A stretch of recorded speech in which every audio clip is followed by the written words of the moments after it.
and welcome back.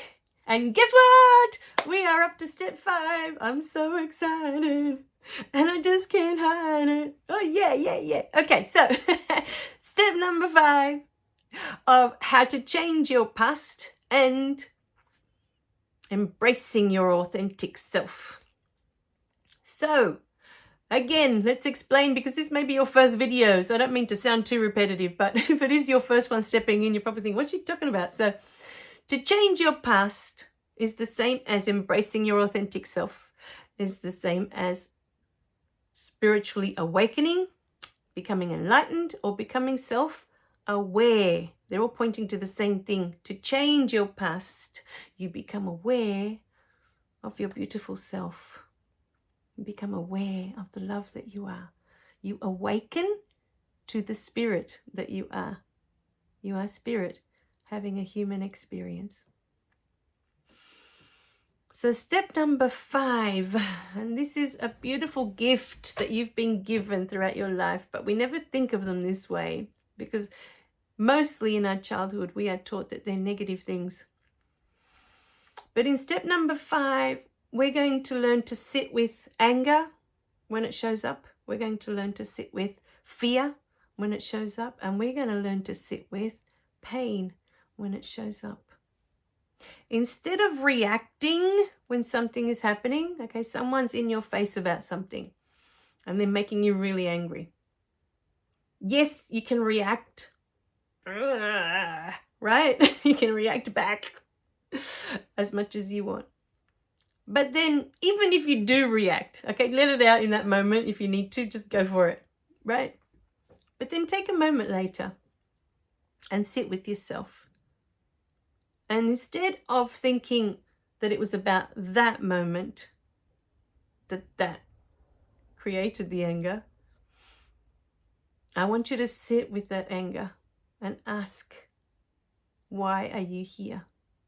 Anger, why are you here? Why are you showing up today? What happened with that person that made you angry? So step number 5 is understanding our triggers. Anger, fear, and pain. Why do they show up? Because they're all pointing to something. They're all pointing to something. You created a belief about yourself in your childhood. I'm not good enough. I'm not worthy. I'm unlovable. I don't deserve. And there's probably a whole list of things, more than that. When that anger comes up, it's trying to tell you that you created this belief. Let's go with the belief, I'm not good enough, because that's such a common one for everybody, right?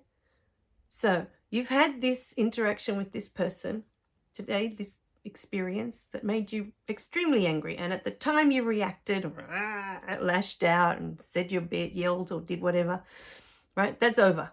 So then you go home. When you have a quiet moment, sit with the anger. What did they do that made you feel not good enough? Because it's that belief that you're not good enough that's making that anger show up. It's making you angry because he said, I'm not good enough, with whatever it is that he said or did, or she, they said. Made me feel not good enough, made me feel inadequate, made me feel worthless, made me feel that I have no value, made me feel powerless. Because that's a big one. When you're a little one, this tiny little thing, tiny little child, and you're looking up at these huge grown-ups, and they're yelling at you, or they're smacking you, or they're using your body for whatever, and you have no power to stop it. I don't like it. Stop it. Stop yelling at me. Stop smacking me. Stop doing those things to me. I don't like it. I'm not comfortable. We have no power. So we go through life feeling powerless.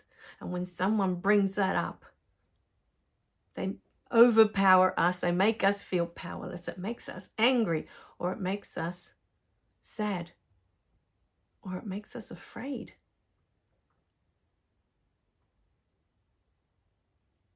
But these triggers come up and fear and anger and pain step in to remind us that we created a belief back there. You left this belief back there, you made this belief, and you've been carrying it along the whole way. You're still holding on to this belief about yourself that you're powerless somehow, or that you're not good enough somehow, or that you're not worthy somehow from whatever it is that you've been through. And this is all part of having a human experience. We needed to go through all of that to have this beautiful human experience. When you feel not good enough, you feel shame, you feel guilt. And so many other feelings come through when you're not good enough. Sad that you're not good enough. You know? So this is all part of the human experience. It's not right or wrong. But the magic starts to happen every time you get triggered with anger. You get triggered and you become angry. If you look at, well, why am I angry? Oh, because she made me feel, let's go with, unworthy or less than. She made me feel less than, like she's superior and I'm inferior, and that made me angry, or it made me sad. How dare she? Right? And in that heated moment, you went off, and right? Said what you had to say. But why did it make you angry? There's the magic right there. Why did it make you angry? Because you believe that you're less than. If you didn't believe that you're less than, why would you react? Why would it matter what someone else says about you? You wouldn't care. Do you see the difference? It's like when, people are, say for example, I'm trying to think now. Say you're really smart at school, right? Like super smart, genius smart, right? And someone came to you and said, you're stupid. I mean, they could say anything else, but if they said to you, you're stupid, you'd probably go, that's funny, man. Yeah, keep walking. You wouldn't believe it because you're not, right? It's the same thing. Why do we take offense to something? Why do we get upset about something? Because we believe what they just said, that you're stupid, that you're not good enough, that you're useless, that you're worthless, that you're whatever, not worthy, you don't deserve. You don't deserve that. Get out of here. And so you go off all sad. Oh, I don't deserve that. I spent my whole first relationship that I had a partner, I was with that partner for 8 years. 8. 8. Throughout the whole 8 years, I felt that I wasn't good enough to be with that person. I wasn't worthy because he was like super smart. He was sort of like genius levels. And I wasn't. Like I was smart. I could get through uni, but I had to work hard to get through all the levels. Like I had to really study for hours and hours and hours.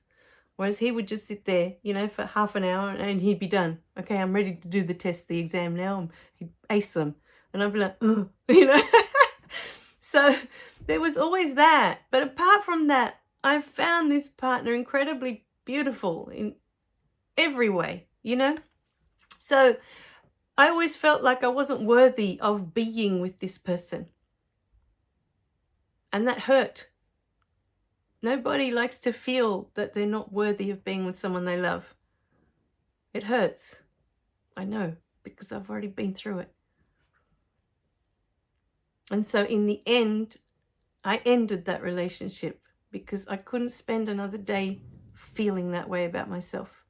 It hurt too much that I preferred to lose him and let him find the person that deserved to be with him, and I'd move on. I'd preferred that than have to waste another day feeling unworthy of his love. You see? Now, the being unworthy of his love was all created in my mind. He never said anything about that. He never did anything to make me feel that I was inferior in any way. You know, because sometimes we do have partners that are like that. You know, they make you feel inferior. They put you down. And sometimes we have partners like that. But he wasn't like that. He was very loving and very caring and very nurturing, which made it all the more worse. Like I said, I just found him so beautiful that it just hurt, you know, to feel that I wasn't worthy. But again, these are all beliefs that we make up about ourselves, because all he needed was my love. He didn't need anything else. He didn't need me to be super smart. He didn't need me to be beautiful or to look a certain way. You know, he loved me the way I was. He was happy with that.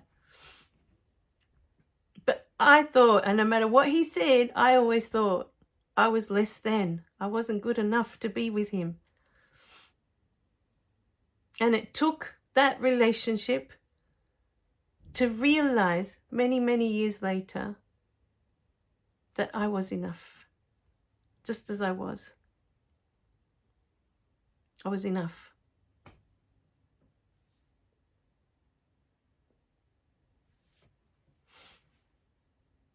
So that belief no longer exists. But this is what the human experience is about. You know, we go through all these things and we see how they feel. And then we grow from them. Spiritually, our spirit grows, it expands when it realizes the illusion. Oh, I am enough, just as I am. I am enough. So today I'd love you to sit with that. I am enough, just as I am. I am love. It's what I've always been. It's what I always will be. I am love. Say this to yourself today. I am love. And that's all I need. I am enough because I am love. I am enough. So step number 5 is to sit with your triggers and ask, why is this making me angry? Why is this upsetting me? Why is this making me afraid? What belief have I put in place that's making this come up now? Because it keeps coming up. It keeps trying to tell you, you've put this in place here. Is it time to let it go? You put this in place. Do we need to hold on to it any longer?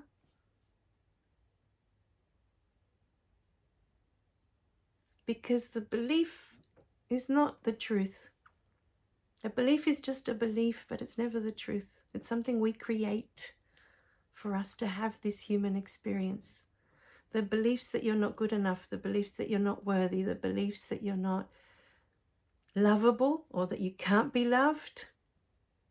How loved are you that this whole universe was created for you? This planet, the people around you, everything that is around you exists because you are loved that much that it was all made for you. You are that loved. You are that treasured. You are that supported by the universe. It created all of this for you. How can you not be worthy? How can you not be good enough when it was all made for you? That you may know yourself more fully, that you may expand your awareness.